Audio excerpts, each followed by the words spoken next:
Alright everyone, let's have a real talk about the Beast Tamer class in Rune Slayer. Is it actually worth your time, and should you invest in this playstyle?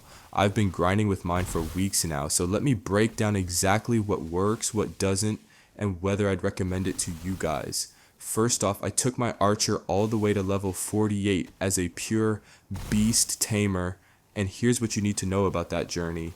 At level 48, you unlock this insane ability to summon 2 pets simultaneously, which completely changes how the class plays. I specifically built mine around 2 Sabertooths because each of them can summon 2 additional pets. It's like having your own personal army following you around. The damage output is absolutely ridiculous when everything's up and running. But here's the important detail. This setup really only shines in melee combat situations. If you're imagining some kind of ranged archer with pets, that's not really how this works in practice. You'll find yourself getting up close and personal more often than not because that's where your pets do their best work.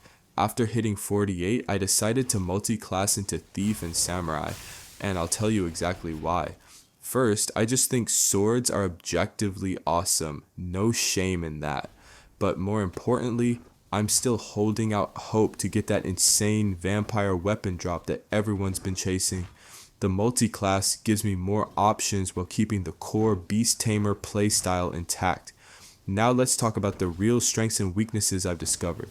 When you're doing general content or solo play, this build is borderline overpowered. Your pets tank everything, you've got great damage output, and you can handle most situations without breaking a sweat. It's especially good for farming regular mobs and doing daily content, but here's where things get interesting. When you hit Tundra and start facing the real endgame bosses, the weaknesses start showing. Against the Ice Dragon specifically, you'll run into some serious problems. First, your pets become nearly useless.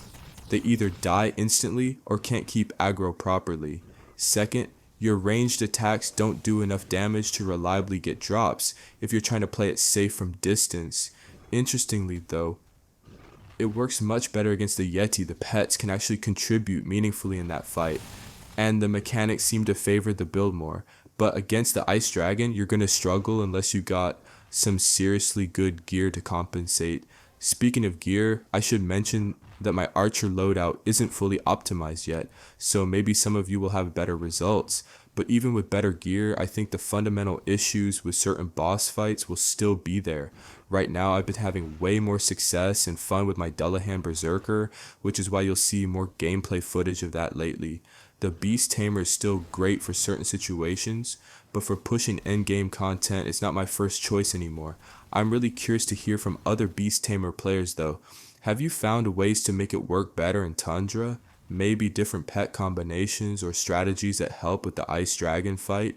Drop your thoughts and experiences in the comments because I'd love to compare notes. Oh, and quick but important reminder, if you're farming for drops, make sure to take advantage of the current boosted rates.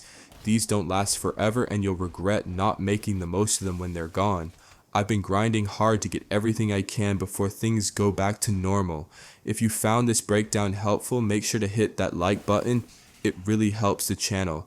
And if you have any Beast Tamer tips or want to share your own experiences, the comments are right there. Peace out everyone and happy grinding.